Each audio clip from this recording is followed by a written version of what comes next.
હું સુભાનપુરા વિસ્તારમાં આવી પહોંચ્યો છું। શ્રીરંગ રાજ સાયરે દ્વારા પણ અહીંયા કેમ્પનું જોરદાર આયોજન કરવામાં આવ્યું છે, જેમાં અબોલ પક્ષીઓનો જીવ બચાવવાનો પ્રયાસ તેમના દ્વારા કરવામાં આવી રહ્યો છે। હાલ જે રીતના અહીંયા આપ દ્રશ્યમાં જોઈ શકો છો કે જે અહીંયા બાસ્કેટ મૂકવામાં આવ્યા છે, જે આ બાસ્કેટની અંદર જે અબોલ પક્ષીઓ જે ઘાયલ થયા હોય તેઓનું રેસ્ક્યુ કરવાની કામગીરી અત્યારે કરવામાં આવી રહી છે। સાથે જ જે રીતના તેઓને કોલ મળી રહ્યા છે તેવી જ રીતના તેઓ અલગ અલગ જગ્યાઓ પરથી અબોલ પક્ષીઓને લાવી અને અહીંયા સારવાર છે તે તેઓ આપી રહ્યા છે। અહીંયા જે રીતના આપ દ્રશ્યમાં જોઈ શકો છો કે જે આજે ઉત્તરાયણ પર્વ નિમિત્તે પતંગની દોરીથી ઘાયલ થતા હોય છે, તેઓની ઈજા થતી હોય છે, ત્યારે હાલ આપ દ્રશ્યમાં જોઈ શકો છો કે અત્યારે જે આપ દ્રશ્ય જોઈ રહ્યા છો કે જે બાસ્કેટની અંદર અબોલ પક્ષીને લઈને આવી રહ્યા છે। આપ જે દ્રશ્યમાં જોયું અહીંયા જે શ્રીરંગ રાજ સાયરે છે તેઓ જ જાતે જ અત્યારે આ અબોલ પક્ષીઓનું રેસ્ક્યુ કરીને તેઓ અહીંયા પહોંચ્યા છે ને આ અબોલ પક્ષીઓનો જીવ બચાવવાનો પ્રયાસ તેમના દ્વારા કરવામાં આવી રહ્યો છે। હાલ વડોદરા શહેરમાં ઠેર ઠેર જગ્યા પર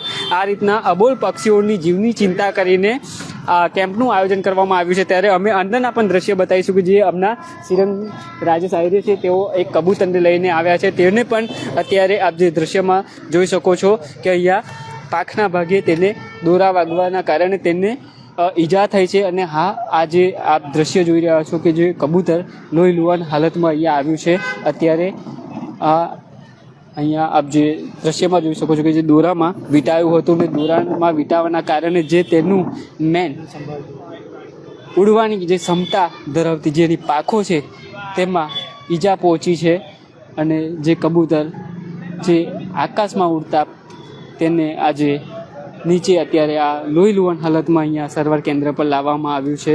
જે રીતના વડોદરા શહેરમાં તમામ જગ્યાઓ પર આ રીતના જે સામાજિક સંસ્થાઓ હોય છે તેમના દ્વારા આવા અબોલ પક્ષીઓનો જીવ બચાવવાનો પ્રયાસ છે તે તેમના દ્વારા કરવામાં આવી રહ્યો છે। ખૂબ જ સારી કામગીરી આમના દ્વારા કરવામાં આવી રહી છે કે જે અબોલ પક્ષીઓ જે આપની એક ખુશીના પર્વને લઈને આ જે પોતાનો જીવ છે તે અત્યારે ત્યાગતા હોય છે, આ એમની જીવની જે ચિંતા કરીને શ્રીરંગ રાજ સાયરે દ્વારા તેમના વિસ્તારમાં ઝાંસીની રાણી સર્કલ પાસે અહીંયા કેમ્પનું આયોજન કરવામાં આવ્યું છે। 2 દિવસ આ કેમ્પનું આયોજન કરવામાં આવ્યું છે, જેમાં અબોલ પક્ષીઓના જ્યાંથી તેઓને કોલ મળી રહ્યા છે ત્યાં તેઓ જઈને રેસ્ક્યુ કરી રહ્યા છે ને અબોલ પક્ષીઓના જીવ બચાવવાનો પ્રયાસ છે તે તેમના દ્વારા કરવામાં આવી રહ્યો છે। હાલ આપ જે દ્રશ્યમાં જોઈ શકો છો કે જે એક કબૂતર અહીંયા આવ્યું છે તેને પાંખમાં દોરો જે એટલી હદે વીંટાયેલો છે કે તેની પાંખ પણ અડધી કપાઈ ચૂકી છે। અત્યારે શ્રીરંગ રાજ સાયરે તેનો દોરો બહાર કાઢીને તેની સારવાર છે તે કરી રહ્યા છે અને વધુ સારવાર માટે અહીંયા હરિનગર બ્રિજ નીચે મોટું જ્યાં હોસ્પિટલ બનાવવામાં આવ્યું છે અબોલ પક્ષીઓને ત્યાં ઓપરેશન થિયેટરથી લઈ તમામ જે ઇમરજન્સી સારવાર મળી રહે, અબોલ પક્ષીનું જીવ બચાવી શકાય તેવું એક કેન્દ્ર બનાવવામાં આવ્યું છે, ત્યાં જઈને પણ તેઓ દ્વારા વધુ સારવાર કરાવી શકાય છે। હાલ અહીંયા ફોરેસ્ટની ટીમ છે તેઓ પણ અહીંયા પહોંચી છે। હાલ આપ જે દ્રશ્યમાં જોઈ શકો છો કે જે આ કબૂતર જેઓ પોતાના ખોરાક માટે પોતાના પરિવારનું પેટ ભરવા માટે એક જગ્યા પરથી બીજી જગ્યા પર જઈ રહ્યું હશે તે સમય દરમિયાન આ પતંગનો દોરો તેના પાંખમાં આવી જતા તેને ગંભીર ઈજાઓ થવા પામી છે અને જેને લઈને તેઓ ઇન્જર થતાં અહીંયા સારવાર કેન્દ્ર પર લાવવામાં આવ્યું છે।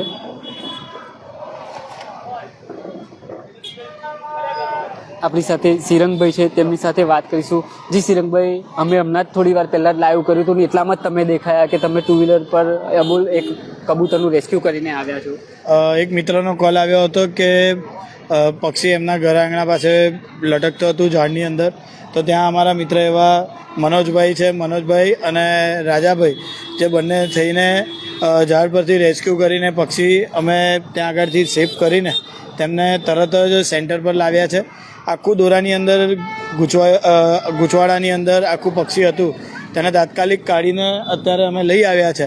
તેની ટ્રીટમેન્ટ હમણાં ચાલી રહી છે। જો વધારે કોઈ ટ્રીટમેન્ટ જણાશે તો તેને આગળનું અમારું જે બીજું સેન્ટર છે અમે ત્યાં આગળ પણ તેને ખસેડવા માટેના સંપૂર્ણપણે અહીંયાથી ટીમ અહીંયા તમે જુઓ કે 15 થી 20 છોકરાઓ છે, જેવી રીતે મનોજભાઈ છે, માનવભાઈ છે, રાજાભાઈ છે, અમારા પ્રેમભાઈ છે, સાથે ભરતભાઈ છે, અભિષેકભાઈ છે, અમારા મરાઠે દાદા છે, તમામ લોકો અહીંયા પોતે સેવા આપી રહ્યા છે. ત્યારે આ સેવાની સાથે સાથે હું તમામ લોકોને કહેવા માંગીશ કે ઉત્તરાયણ પર્વ એ આપણી માટે પર્વ છે, આપણે ઉજવીએ છીએ, ખુશી ઉલ્લાસનો પર્વ છે. ત્યારે પણ આપણે એ નિર્જીવ એટલે જે આપણા જે પક્ષી છે, જે એકદમ શું કહેવાય કે જે અબોલા છે, કે જે બોલી નથી શકતા, કે જે ક્યાં જગ્યાએ ફસાયા છે, જો તમને કોઈ પણ જગ્યાએ આવી રીતે દેખાય એ તો તમારા નજીકમાં કોઈ પણ જે પક્ષી બચાવ કરુણા અભિયાનનો જે પણ જગ્યાએ કેમ્પ લાગેલો હોય તો તમે ત્યાં આગળ તમે લઈ જઈ શકો છો.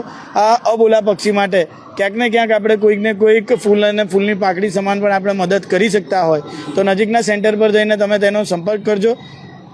ઝાંસી રાણી ખાતે અમારે અહીંયા સેન્ટર મૂકવામાં આવ્યું છે. એવી જ રીતે પંચરત્ન બિલ્ડિંગ ખાતે અમારા મોટાભાઈ, અમારા મિત્ર એવા મનોજભાઈ છે, તેમનું સંપૂર્ણ ગ્રુપ ત્યાં આગળથી આ સેન્ટરનું કાર્ય કરી રહ્યું છે. ત્યારે અમારી વચ્ચે જોયું કે થોડા સમય પહેલાં ફોરેસ્ટ ઓફિસરો પણ આવ્યા હતા અહીંયાની નિરીક્ષણ કરવા માટે કે જે પણ પક્ષી આવે છે તેનું અહીંયાથી વન વિભાગ ખાતે તેનું રજિસ્ટ્રેશન કરવામાં આવે છે અને તે રજિસ્ટ્રેશન કર્યા બાદ તેને સંપૂર્ણપણે તેને શું સ્ટેટસ છે તે પણ તે અમારા જે પણ અહીંયાથી સરકારી અધિકારીઓ અપોઇન્ટ કરેલા છે આ વિષયને લઈને તો તે લોકો સુધી પણ આ માહિતી પહોંચાડવામાં આવશે. ઉત્તરાયણ કરીએ, સાવધાનીથી કરીએ અને જે પણ ખાસ કરીને ઉત્તરાયણની અંદર આપણે જ્યારે પતંગ ચગાવતા હોઈએ તો એનો જે દોરો હોય તો ખાસ કરીને ચાઇનીઝ દોરી ના વાપરતા, કેમ કે તેના કારણે તમે જોયું કે માણસના તો ગળા કપાય જ છે, પણ પક્ષીઓને પણ ક્યાંક ને ક્યાંક એની અંદર નુકસાન થઈ રહ્યું છે. ત્યારે ચાઇનીઝ દોરીનો સંપૂર્ણપણે સરકાર પણ એનું કેમ્પેનિંગ કરી રહી છે કે કોઈ પણ જગ્યાએ તમે દેખાય તો એને સજાપાત્ર જે પણ કાર્યવાહી કરવાની હોય પોલીસ ટીમ દ્વારા કરવામાં આવે છે. ત્યારે જે પણ તમારે ઉત્તરાયણની અંદર તમે જે ઢીલ મૂકીને જે દોરો છોડો છો અને કોઈક જગ્યાએ આળસના કારણે તમે જે દોરો ફરીથી ખેંચતા નથી અને તોડી નાખો છો તો તે દોરો તોડ્યા વગર તમે તે દોરો પાછો ખેંચી લો, જેથી કોઈ આવા પક્ષી છે કે રોડ પર અવારનવાર આવતા જતા કોઈ વ્યક્તિ હોય, ટુ વ્હીલર લઈને જનારા હોય તો તેમના ગળાની અંદર આ દોરો ન ભરાય અને સંપૂર્ણપણે લોકોની સલામતી રહે તે માટે જ અમારા માધ્યમથી આજના દિવસે પક્ષી બચાવ કેન્દ્રનું અહીંયા કેમ્પ મૂકવામાં આવ્યો છે. એવી જ રીતે પંચરત્ન ખાતે પણ મૂકવામાં આવ્યો છે. આ કેમ્પની અંદર અમારા મોટાભાઈ એવા મનોજભાઈ છે, રાજાભાઈ છે, માનવભાઈ છે, તમામ લોકો સાઈનાથ એજ્યુકેશન ચેરિટેબલ ટ્રસ્ટના અને મારા પિતાશ્રી છે કે જે એની અંદર તમને કોઈ પણ જગ્યાએ આવો કોલ લાગે તો તમે અમને જાણ કરજો, અમે અમારી ટીમને ત્યાં આગળ મોકલીશું અને ચોક્કસપણે જેટલી મદદ થતી હશે કે રેસ્ક્યુ થતું હશે તો અમે તે કરીને તેનું સંપૂર્ણપણે પ્રયત્ન કરીને તેની અંદર કોઈ પક્ષીનું, કોઈ અબોલા પક્ષીનું બચાવ થાય તેવા સંપૂર્ણપણે પ્રયત્ન કરીશું. જી ચોક્કસથી દર્શક મિત્રો આપણી સાથે અહીંયા જે સેવા આપી રહ્યા છે તેમની સાથે વાત કરીશું. હમણાં અમે આવ્યા અને સિરંગભાઈ જ કબૂતર લઈને આવ્યા હતા, તેઓ પણ પોતે રેસ્ક્યુ કરવા માટે જઈ રહ્યા છે. આમાં કેવું છે કે કોલ આવે એટલે જવું પડે, એટલે હું અહીંયા હતો નહીં તો મેં સિરંગભાઈને કોલ કર્યો કે સિરંગભાઈ કબૂતરનો કોલ છે તો તમે જઈને લઈ આવો. તો સિરંગભાઈ ગયા અને ત્યાંથી કબૂતર કલેક્ટ કર્યું ગંગા જમનાથી દોરામાં લટકતો હતો. એ કબૂતર સિરંગભાઈ પોતે લઈને આવ્યા. સવારથી હમણાં લગીન 2 અને 1 ટોટલ 3 આવ્યા છે. જો વધારે કઈ ઇન્જરી હોય તો તેને બીજી હવે આમાં એવું છે કે અમારાથી જેટલું થાય એટલું અમે અહીંયા ફર્સ્ટ ટ્રીટમેન્ટ કરીએ છીએ, એના પછી અમે ફોરેસ્ટ ડિપાર્ટમેન્ટને સબમિટ કરીએ છીએ, કારણ કે ત્યાં છે ને બધા ડોક્ટર્સ અવેલેબલ છે અને ત્યાં બધું એમની સેવા ચાકરી ત્યાં થઈ રહી છે. ચોક્કસથી દર્શક મિત્રો, જે રીતના વોર્ડ નંબર 9માં સુભાનપુરા વિસ્તારમાં આવેલું ઝાંસીની રાણી સર્કલ ખાતે અત્યારે અહીંયા કરુણા કેમ્પનું આયોજન કરવામાં આવ્યું છે. શ્રીરંગ સાહેબ દ્વારા કેમ્પનું આયોજન કરવામાં આવ્યું છે. અબોલ પક્ષીઓના જીવ બચાવવાનો પ્રયાસ તેમની દ્વારા કરવામાં આવી રહ્યો છે. અને હાલ જે રીતના આપ દ્રશ્યમાં જોઈ શકો છો કે અહીંયા આ શું છે, ઓલું અને શું થયું, ઓલું કશું થયું નહીં, એટલે ઉત્તરાયણ છે તો કેવું છે કે નાનું બચ્ચું છે. હા છે નહીં આને. જી એટલે આને પણ અચ્છા આ જ રીતના જે પક્ષીઓનું જે અત્યારે બચાવ કાર્ય તેમના દ્વારા કરવામાં આવી રહ્યું છે.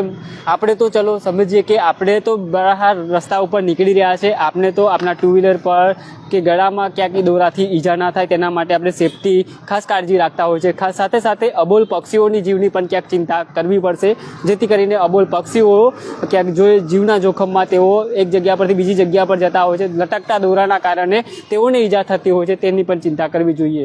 અને જે રીતના વડોદરા શહેરમાં ઠેર ઠેર આ સેવા આપવામાં આવી રહી છે, અલગ અલગ જગ્યાઓ પર અબોલ પક્ષીઓના જીવ બચાવવાના પ્રયાસ છે તે કરવામાં આવી રહ્યા છે, તેઓને પણ સ્પાર્ક ટુડે ન્યૂઝ સલામ કરે છે. કેમેરામેન ફેજલ ખાન સાથે હું Ravi Sindha, Spark Today News Vadodara.